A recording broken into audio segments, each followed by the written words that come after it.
Hello friends, welcome to exam purpose YouTube channel. সকলকে স্বাগত exam purpose YouTube চ্যানেলের আর নতুন ভিডিওতে। জিএনএম এএনএম নার্সিং অ্যাডমিশন 2022-এর এন্ট্রান্স এক্সামের যে ক্লাস শুরু হয়েছিল আজকে তার 38 নম্বর ক্লাস। আর আজকের ক্লাসের বিষয় হচ্ছে সাধারণ জ্ঞান। যারা আগের ক্লাসগুলো করনি তারা ডিসক্রিপশনে দেওয়া প্লেলিস্টের লিঙ্কে গিয়ে আগের ক্লাসগুলো করে নিও। চলো তাহলে সাধারণ জ্ঞানের আজকের এই ভিডিওটি শুরু করা যাক। প্রথম প্রশ্ন, রেঞ্জিনা মৃত্তিকা কী দ্বারা গঠিত হয়? এ চুনাপাথর, বি কাদা পাথর, সি গ্রানাইট, ডি ব্যাসাল্ট। উত্তর হবে এ চুনাপাথর। রেঞ্জিনা মৃত্তিকা চুনাপাথর দ্বারা গঠিত হয়। 2 নম্বর প্রশ্ন, নিম্নলিখিত কোন সম্রাট শতযুদ্ধের নায়ক নামে খ্যাত ছিলেন? এ সমুদ্রগুপ্ত, বি দ্বিতীয় চন্দ্রগুপ্ত, সি অশোক, ডি চন্দ্রগুপ্ত মৌর্য। উত্তর হবে এ সমুদ্রগুপ্ত। এই সমুদ্রগুপ্ত ছিলেন গুপ্ত সম্রাট প্রথম চন্দ্রগুপ্তের পুত্র। উত্তরাধিকারী সূত্রে তিনি সিংহাসন আরোহণ করেন এবং তিনিই ছিলেন গুপ্ত সাম্রাজ্যের শ্রেষ্ঠ রাজা। শতযুদ্ধের নায়ক ছাড়াও সমুদ্রগুপ্তের আরও অনেক উপাধি ছিল, যেমন কবিরাজ, পরাক্রমাঙ্ক একরাট, সর্বরাজচ্ছেতা, ভারতের নেপোলিয়ান প্রভৃতি। 3 নম্বর প্রশ্ন, তৃতীয় পানিপথের যুদ্ধ কাদের মধ্যে হয়েছিল? এ আহমেদ শাহ আবদালি ও বালাজি বাজিরাও, বি আবদালি ও মহাদেব রাও, সি আবদালি ও প্রথম বাজিরাও, ডি আবদালি ও নারায়ণ রাও। উত্তর হবে এ আহমেদ শাহ আবদালি ও বালাজি বাজিরাওয়ের মধ্যে। আর তৃতীয় পানিপথের এই যুদ্ধটা হয়েছিল 1761 খ্রিস্টাব্দে। 4 নম্বর প্রশ্ন, দশমিক পদ্ধতি কোন যুগে আবিষ্কৃত হয়? এ মৌর্য যুগ, বি গুপ্ত যুগ, সি কুষাণ যুগ, ডি বৈদিক যুগ। উত্তর হবে বি গুপ্ত যুগ। দশমিক পদ্ধতি গুপ্ত যুগে আবিষ্কৃত হয়। সেই সময়কার অর্থাৎ প্রাচীন ভারতের সবচেয়ে বিখ্যাত গাণিতিকবিদ আর্যভট্ট এই দশমিক পদ্ধতির আবিষ্কার করেন। তাহলে তোমাদেরকে যদি প্রশ্ন আসে যে দশমিক পদ্ধতি কী আবিষ্কার করেন, তখন তোমরা কিন্তু পরিষ্কার বলতে পারবে যে আর্যভট্ট এই দশমিক পদ্ধতির আবিষ্কার করেন। 5 নম্বর প্রশ্ন, ভারতের প্রথম কে সংবাদপত্র প্রকাশ করেছিলেন?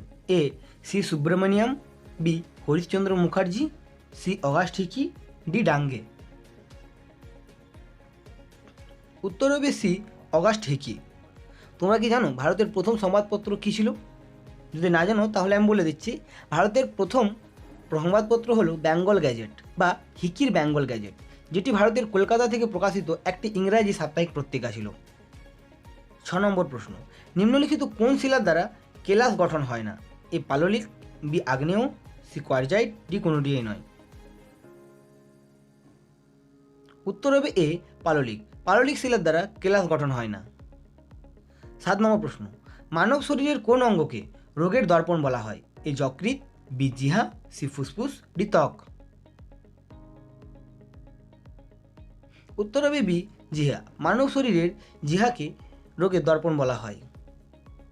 8 নম্বর প্রশ্ন, বিশ্ববিদ্যালয় কমিশন কোন ভাইসরয়ের সময়কালে গঠিত হয়েছিল? A lord Dalhousie, B lord Ripon, C lord Minto, D lord Curzon. উত্তর হবে ডি লর্ড কার্জন। বিশ্ববিদ্যালয় কমিশন লর্ড কার্জনের সময়কালে গঠিত হয়েছিল। 9 নম্বর প্রশ্ন, বিশ্ব মানসিক স্বাস্থ্য দিবস কবে পালন করা হয়? এ 10ই সেপ্টেম্বর, বি 10ই ডিসেম্বর, সি 10ই অক্টোবর, ডি 14ই নভেম্বর। উত্তর হবে সি 10ই অক্টোবর। 10ই অক্টোবর বিশ্ব মানসিক স্বাস্থ্য দিবস পালন করা হয়। 1992 সালে প্রথমবার বিশ্ব মানসিক স্বাস্থ্য দিবস পালন করা হয়েছিল। ঠিক আছে, এটাও তোমরা লিখে নিতে পারো যে 1992 সালে প্রথমবার বিশ্ব মানসিক স্বাস্থ্য দিবস পালন করা হয়। 10 নম্বর প্রশ্ন, রাষ্ট্রীয় একতা দিবস কার জন্মদিন উপলক্ষে পালন করা হয়? A Sardar Vallabhbhai Patel, B Rajiv Gandhi, C Indira Gandhi, D কেউই নন। উত্তর হবে এ সর্দার বল্লভভাই প্যাটেল। 2014 সাল থেকেই এই দিবসের শুভারম্ভ করা হয়েছিল। প্রতি বছর 31শে অক্টোবর সর্দার বল্লভভাই প্যাটেলের জন্মবার্ষিকী উপলক্ষে এই দিনটি পালিত হয়। 11 নম্বর প্রশ্ন, সাতবাহন সাম্রাজ্যের প্রতিষ্ঠাতা কে ছিলেন? এ কানহা, বি গৌতমী পুত্র সাতকর্ণী, সি সিমুক, ডি প্রথম সাতকর্ণী। উত্তর হবে সি সিমুক। 12 নম্বর প্রশ্ন, করেঙ্গে ইয়া মারেঙ্গে স্লোগানটি কোন আন্দোলনের সঙ্গে যুক্ত? এ স্বদেশী আন্দোলন, বি অসহযোগ আন্দোলন, সি আইন অমান্য আন্দোলন, ডি ভারত ছাড়ো আন্দোলন। উত্তর হবে ডি ভারত ছাড়ো আন্দোলন। 1942 সালের 9 আগস্ট থেকে ভারতীয় স্বাধীনতা আন্দোলনের মহাত্মা গান্ধী দ্বারা পরিচালিত হয় ভারত ছাড়ো আন্দোলন। ঠিক তার আগের দিন গোয়ালিয়র ট্যাঙ্ক ময়দানে তিনি এই উদ্দেশ্যেই একটা ভাষণে বলেছিলেন করেঙ্গে ইয়া মারেঙ্গে। ঠিক আছে, তাহলে যদি তোমাদেরকে বলা হয় যে করেঙ্গে ইয়া মারেঙ্গে স্লোগানটি কোন তারিখে বলা হয়, তাহলে কিন্তু তোমরা বলবে 1942 সালের 8ই আগস্ট। আর ভারত ছাড়ো আন্দোলন কবে শুরু হয়েছিল? 1942 সালের 9 আগস্ট থেকে। 13 নম্বর প্রশ্ন, জাতীয় কংগ্রেসের প্রথম সভাপতি কে ছিলেন? A Dadabhai Naoroji, B William Digby, C Surendranath Banerjee, D Umeshchandra Bandyopadhyay. উত্তর হবে ডি উমেশচন্দ্র বন্দ্যোপাধ্যায়। 1885 সালে জাতীয় কংগ্রেস প্রতিষ্ঠার পর উমেশচন্দ্র বন্দ্যোপাধ্যায় প্রথম সভাপতি নির্বাচিত হন। তাহলে তোমরা এখান থেকে আরেকটা প্রশ্নের উত্তর পেয়ে যাবে যে জাতীয় কংগ্রেস কবে প্রতিষ্ঠিত হয়, তো সেটা হবে 1885 সালে। ঠিক আছে। 14 নম্বর প্রশ্ন, দণ্ডকারণ্য কোথায় অবস্থিত? A Uttar Pradesh, B Karnataka, C Chhattisgarh, D Andhra Pradesh. উত্তর হবে সি ছত্তিশগড়। দণ্ডকারণ্য ছত্তিশগড়ে অবস্থিত। 15 নম্বর প্রশ্ন, ভিটামিন কি এর রাসায়নিক নাম কি? A phylloquinone, B tocopherol, C thiamine, D biotin. উত্তর হবে এ ফাইলোকুইনোন। 16 নম্বর প্রশ্ন, নিম্নের কোনটির দ্বারা সমুদ্রের গভীরতা মাপা হয়? A fluxmeter, B fathometer, C endoscope, D galvanometer. উত্তর হবে বি ফ্যাথোমিটার। ফ্যাথোমিটারের সাহায্যে সমুদ্রের গভীরতা মাপা হয়। 17 নম্বর প্রশ্ন, শ্বাসনালী বা ট্র্যাকিয়ার সাহায্যে কোন প্রাণী শ্বাসকার্য চালায়? এ প্রজাপতি, বি চিংড়ি, সি হাইড্রা, ডি কেঁচো। উত্তর হবে এ প্রজাপতি। শ্বাসনালী বা ট্র্যাকিয়ার সাহায্যে প্রজাপতি শ্বাসকার্য চালায়। 18 নম্বর প্রশ্ন, অনুচক্রিকার সংখ্যা স্বাভাবিকের তুলনায় বেড়ে যাওয়া হলো? A leukaemia, B thrombocytosis, C leucopenia, D থ্রম্বোসাইটোপিনিয়া।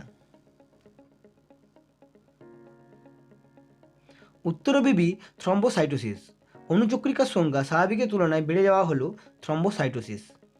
19 নম্বর প্রশ্ন, সর্পগন্ধা গাছের মূল থেকে প্রাপ্ত ওষুধ বা উচ্চ রক্তচাপ কমানোর ওষুধ হিসাবে ব্যবহৃত হয় তা হলো? A daturine, B reserpine, C atropine, D এমিটিন।